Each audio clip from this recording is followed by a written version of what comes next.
अगर आप भी लेना चाहते हैं देश दुनिया की तमाम जानकारी तो आज ही सब्सक्राइब करें हमारे चैनल को। साथ ही नीचे दिए बेल आइकन को जरूर दबाएं ताकि हर अपडेट आप तक पहुंच सके। नमस्कार, वर्ल्ड न्यूज नेटवर्क के खास कार्यक्रम केबल आवेश और बांग्ला में आप सभी का स्वागत है। किसी भी राज्य के मुख्यमंत्री की क्या जिम्मेदारी होती है? यही कि अपने राज्य की जनता के सभी प्रकार के हितों का ख्याल रखे। अब पश्चिम बंगाल में चुनाव चल रहा है। मुख्यमंत्री की पहली चिंता यही है कि कुर्सी कैसे बचे।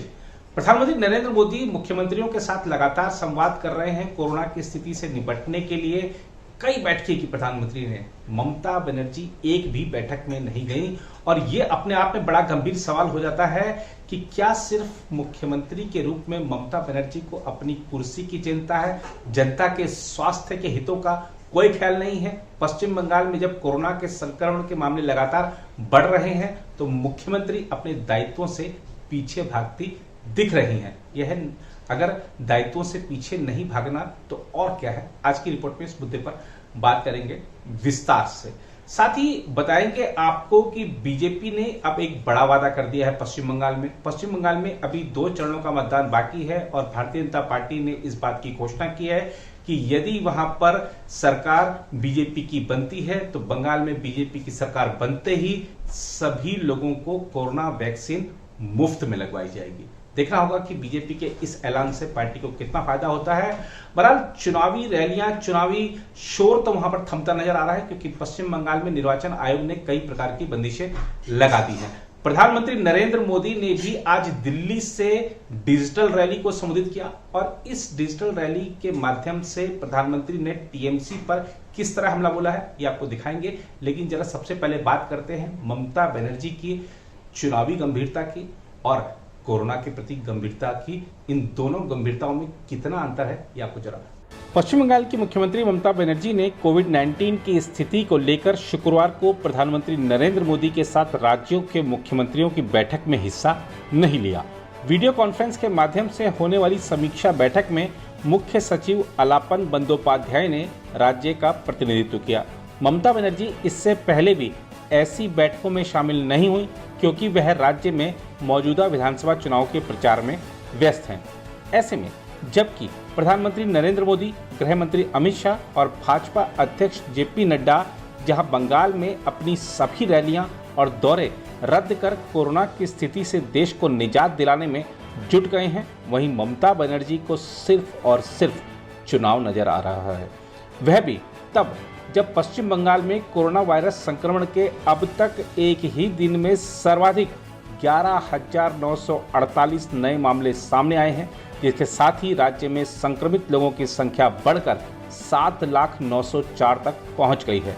राज्य में इसी अवधि में कोविड-19 के 56 मरीजों की मृत्यु के साथ ही मृतक संख्या बढ़कर 10,766 हो गई है। लेकिन ममता बनर्जी को अपनी कुर्सी की ही चिंता है और वह लगातार केंद्र पर हमलावर हैं।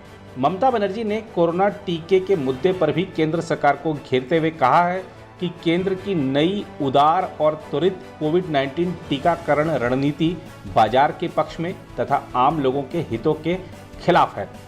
केंद्र के टीकाकरण नीति को लेकर एक हफ्ते के अंदर प्रधानमंत्री को लिखे अपने दूसरे पत्र में ममता बनर्जी ने कहा है कि निर्माताओं को संकट की इस घड़ी में टीकों का कारोबार नहीं करना चाहिए।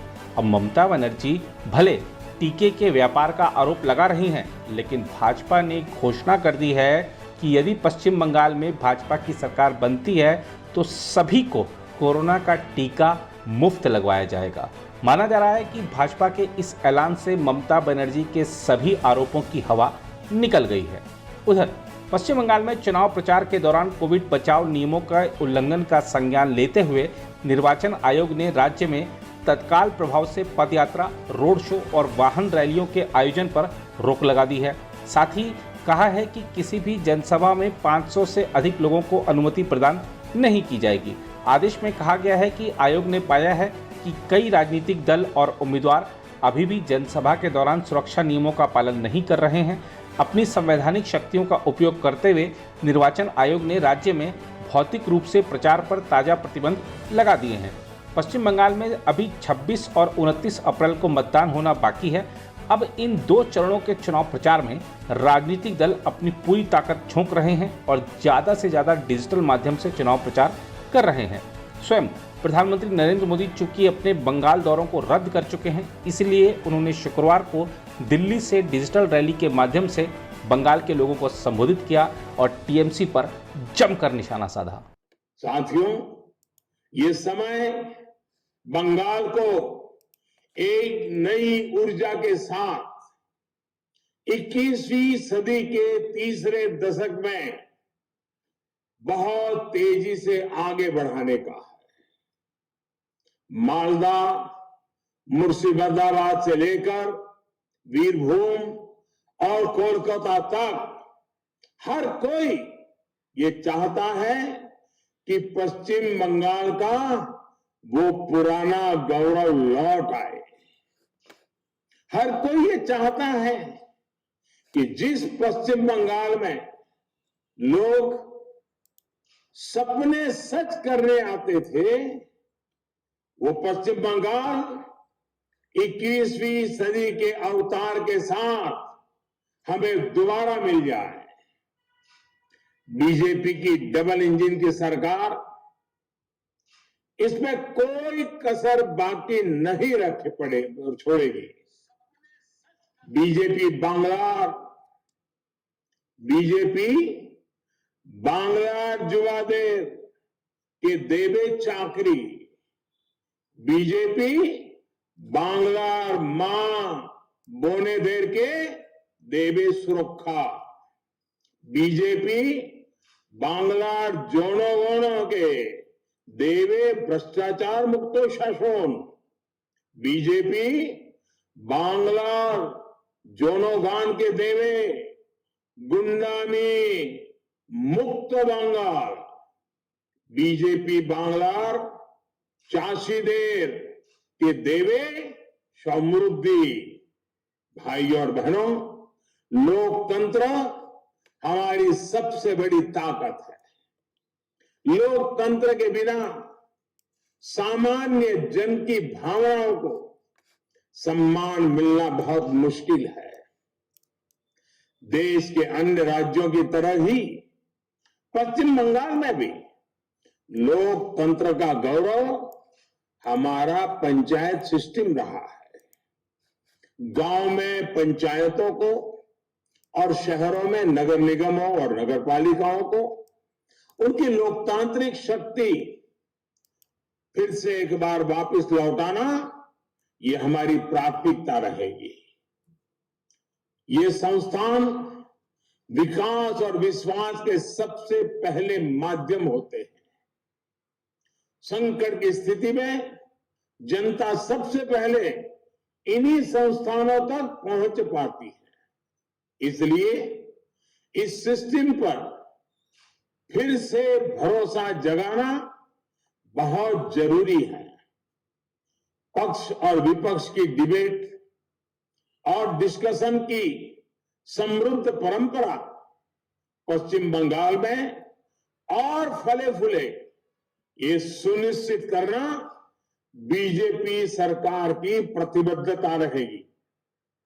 साथियों, समाज में सकारात्मकता और सद्भाव विकास का प्रमुख रास्ता है। इसके लिए कानून का राज हो, समय पर सभी की सुनवाई हो, यह बहुत जरूरी है। कानून सुनेगा, कानून निष्पक्ष भाव से काम करेगा तो जीवन भी आसान होगा और व्यापार कारोबार भी आसान होगा।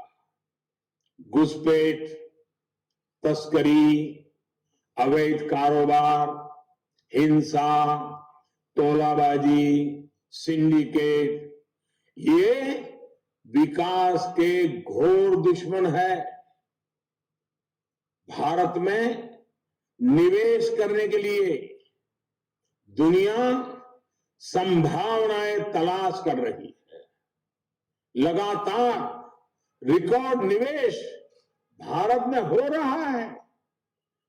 इस निवेश का एक बड़ा हिस्सा पश्चिम बंगाल में लगे, यहां हर प्रकार के शिल्प को, हर प्रकार के रोजगार को बल मिले, इसके लिए बीजेपी सरकार भरपूर प्रयास करेगी।